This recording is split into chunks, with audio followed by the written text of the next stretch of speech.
ಸಾಲದ ಸುಳಿಯಲ್ಲಿ ಸಿಲುಕಿದೆ ಪಾಕಿಸ್ತಾನ. ಸಾಲ ಇಲ್ಲದೆ ಬದುಕೋಕೆ ಆಗ್ತಾ ಇಲ್ಲ, ಅಂತಹ ಪರಿಸ್ಥಿತಿಗೆ ಬಂದ್ಬಿಟ್ಟಿದೆ ಆ ದೇಶ. ಸಾಲ ಕೊಡಬೇಕು, ಯಾರಾದರೂ ಸಹಾಯ ಮಾಡಬೇಕು, ಆವಾಗ ದೇಶ ನಡಿಬೇಕು.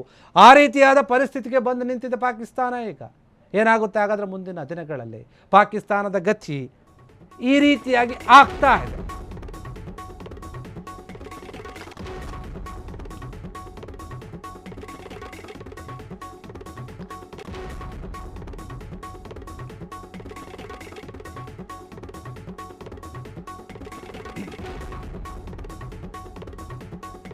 ಪಾಕಿಸ್ತಾನ ಈಗ ಸಾಲದ ಸುಳಿಯಲ್ಲಿ ಸಿಲುಕಾಕೊಂಡಿದೆ. ಸಾಲ ಇಲ್ಲದೆ ಬದುಕಲಾರದಂತಹ ಪರಿಸ್ಥಿತಿಯನ್ನು ತಲುಪಿಬಿಟ್ಟಿದೆ ಈ ದೇಶ. ಈಗ ಅಷ್ಟರ ಮಟ್ಟಿಗೆ ಸಾಲವನ್ನು ಮಾಡಿಕೊಂಡಿದೆ. ಪ್ರಧಾನಿಯವರೇ ಒಪ್ಪಿಕೊಂಡಿದ್ದಾರೆ ಈ ಒಂದು ಕಹಿ ಸತ್ಯವನ್ನು, ನಾವು ಸಾಲದಲ್ಲಿದ್ದೀವಿ ಅಂತ. ಜಗತ್ತಿನ ಮುಂದೆ ಮತ್ತೆ ಭಿಕ್ಷೆ ಬೇಡಲು ಮುಜುಗರ ಆಗ್ತಾ ಇದೆ. ಪಾಕಿಸ್ತಾನದ ಪರಿಸ್ಥಿತಿ ಹೀಗಾಗಿರುತ್ತೆ. ಸಾಲ ಮಾಡ್ಕೊಂಡಿದೆ, ಬೇರೆ ಕಡೆ ಎಲ್ಲ ಕಡೆ ಕೂಡ ಸಾಲ ಕೊಡ್ತೀವಿ. ಇದನ್ನು ಬೇರೆ ಯಾರೋ ಹೇಳ್ತಿರುವಂಥದ್ದು ಅಥವಾ ನಾವು ಸುಮ್ಮನೆ ಹೇಳ್ತಾ ಇರುವಂಥದ್ದೇನಿಲ್ಲ.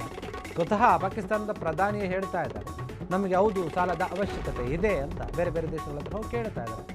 ನನ್ನ ದೇಶ ಇಂತಹ ಪರಿಸ್ಥಿತಿಗೆ ಬರಬಾರ್ದಾಗಿತ್ತು ಅಂತ ಅವರೇ ಪಾಪ ಬೇಜಾರಾಗ್ಬಿಟ್ಟಿದ್ದಾರೆ. ಭಿಕ್ಷೆ ಬೇಡುವಂತಹ ಪರಿಸ್ಥಿತಿ ಬಂದುಬಿಟ್ಟಿದೆ ನಮಗೆ. ಸಾಲಕ್ಕಾಗಿ ಪರದಾಡುತ್ತಿರುವಂತಹ ಪಾಕಿಸ್ತಾನದ ಬಗ್ಗೆ ಪ್ರಧಾನಿ ಶರೀಫ್ ಕಣ್ಣೀರು ಹಾಕ್ತಾ ಇದ್ದಾರೆ. ಏನು ಹಿಂಗಾಗ್ಬಿಡ್ತು ನಮ್ಮ ದೇಶದ ಪರಿಸ್ಥಿತಿ ಅಂತ ಹೇಳಿ. ಪಾಕ್ ಪ್ರಧಾನಿಯ ಅಸಹಾಯಕತೆಯ ಮಾತುಗಳ ಹಿಂದೆ ಏನಾದರೂ ಅಡಗಿದ್ಯಾ? ದೊಡ್ಡ ಆರ್ಥಿಕ ದುರಂತದ ಪರಿಸ್ಥಿತಿ.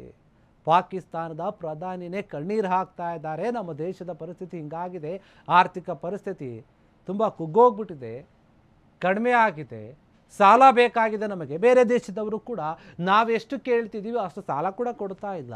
ನಮ್ಮ ದೇಶವನ್ನು ನಡೆಸೋದೇ ನಮಗೆ ಕಷ್ಟ ಆಗ್ತಾ ಇದೆ, ಏನು ಮಾಡೋದು ಅಂತ ಪಾಕಿಸ್ತಾನ ಕಣ್ಣೀರು ಹಾಕ್ತಾ ಇದೆ. ಪಾಕಿಸ್ತಾನದ ಪ್ರಧಾನಿ ಕಣ್ಣೀರು ಹಾಕ್ತಾ ಇದ್ದಾರೆ.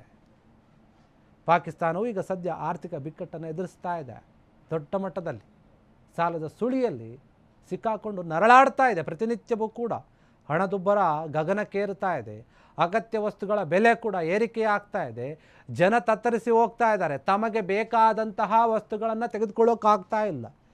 ತಗೋಬೇಕಂದ್ರೂ ಕೂಡ ಅದರ ರೇಟ್ ಜಾಸ್ತಿ ಇದೆ, ದುಡ್ಡಿಲ್ಲ. ಸರ್ಕಾರದ ವಿರುದ್ಧ ಅಲ್ಲಿನ ಜನ ದಂಗೆ ಏಳುವಂತಹ ಸಾಧ್ಯತೆ ಇದೆ. ಆ ಭಯ ಕೂಡ ಅಲ್ಲಿನ ಸರ್ಕಾರಕ್ಕೆ ಕಾಣ್ತಾ ಇದೆ. ಬೇರೆ ಬೇರೆ ದೇಶಗಳಲ್ಲಿ ನಾವು ನೋಡಿದ್ದೀವಿ ಯಾವ ರೀತಿಯಾಗಿ ದಂಗೆಗಳಾಯಿತು. ಅಲ್ಲಿನ ಯುವ ಜನತೆ ಅಲ್ಲಿನ ಸರ್ಕಾರವನ್ನು ಬೀಳುವಂತೆ ಮಾಡಿದರು. ಈಗ ಪಾಕಿಸ್ತಾನದಲ್ಲಿಯೂ ಕೂಡ ಏನಾದರೂ ಅದೇ ಗತಿ ಆಗುತ್ತಾ? ಅದನ್ನು ನಾವು ನಿರೀಕ್ಷೆ ಮಾಡ್ಬೋದು, ಆದರೂ ಆಗಬಹುದು, ಹೇಳೋಕ್ಕಾಗಲ್ಲ. ಜನ್ಜೀರ್ ಏನಿದೆ ಜನ್ರೇಷನ್ನು, ಅವರು ನಿಜಕ್ಕೂ ಕೂಡ ಸುಮ್ಮನಿರೋ ಥರ ಕಾಣ್ತಿಲ್ಲ. ಬೇರೆ ಬೇರೆ ದೇಶದಲ್ಲಿ ನೋಡಿದ್ವಿ, ಬಾಂಗ್ಲಾದೇಶ, ಶ್ರೀಲಂಕಾ, ಈ ರೀತಿಯಾದ ದೇಶಗಳೆಲ್ಲ ಏನಾಯ್ತಲ್ಲ, ಅಲ್ಲಿನ ಸರ್ಕಾರಗಳೇ ಬಿದ್ದೋಯ್ತು. ಈಗ ಪಾಕಿಸ್ತಾನದ ಸರದಿ.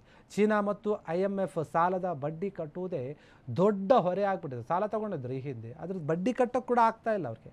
ರಾಜಕೀಯ ಕಿತ್ತಾಟಗಳು ಹೂಡಿಕೆದಾರರ ವಿಶ್ವಾಸವನ್ನು ಕುಗ್ಗಿಸ್ತಾ ಇದೆ. ಅಲ್ಲಿ ದೇಶದ ಬಳಿ ಕೇವಲ ಕೆಲವು ವಾರಗಳ ಆಮದಿಗೆ ಸಾಕಾಗುವಷ್ಟು ಮಾತ್ರ ಡಾಲರ್ ಸಂಗ್ರಹ ಆಗಿದೆ, ಬೇರೆ ಏನೂ ಇಲ್ಲ. ನಾವು ಹಣಕ್ಕಾಗಿ ಜಗತ್ತಿನಾದ್ಯಂತ ಹೋಗಿ ಬೇಡ್ತಾ ಇದ್ದೀವಿ, ಬೇಡ್ಕೊಳ್ತಾ ಇದ್ದೀವಿ, ಆದರೂ ಕೂಡ ಯಾರೂ ನಮಗೆ ಸಹಾಯ ಮಾಡ್ತಾ ಇಲ್ಲ. ಇದು ನಾಚಿಕೆಗೇಡಿನ ಸಂಗತಿ. ಪ್ರಧಾನಿ ಶಹಬಾಜ್ ಶರೀಫ್ ಏನಿದ್ದಾರೆ, ದೇಶದ ಪರಿಸ್ಥಿತಿಯನ್ನು ಹೇಳಿಕೊಂಡು ಭಾವುಕರಾಗಿದ್ದಾರೆ ಮತ್ತು ಒಪ್ಪಿಕೊಂಡಿದ್ದಾರೆ ಕೂಡ. ಇರುವಂತಹ ಸತ್ಯಾಂಶ ನಮ್ಮದು ಈ ದೇಶದ ಹಿಂಗಿದೆ, ನಾವು ಇಷ್ಟು ಕಷ್ಟದಲ್ಲಿದ್ದೀವಿ, ನಮಗೆ ಸಾಲ ಬೇಕಾಗಿದೆ, ಸಾಲ ಕೊಡಿ, ಇಲ್ಲಾಂದರೆ ನಾವು ಬದುಕೋದು ಕಷ್ಟ ಆಗುತ್ತೆ, ಆಡಳಿತ ನಡೆಸೋದು ಕಷ್ಟ ಆಗುತ್ತೆ, ಆರ್ಥಿಕ ಸಂಕಷ್ಟ ಎದುರಾಗಿದೆ ಅಂತ ಸ್ವತಃ ಪಾಕಿಸ್ತಾನದ ಪ್ರಧಾನಿನೇ ಒಪ್ಕೊಂಡಿರುವಂಥದ್ದು.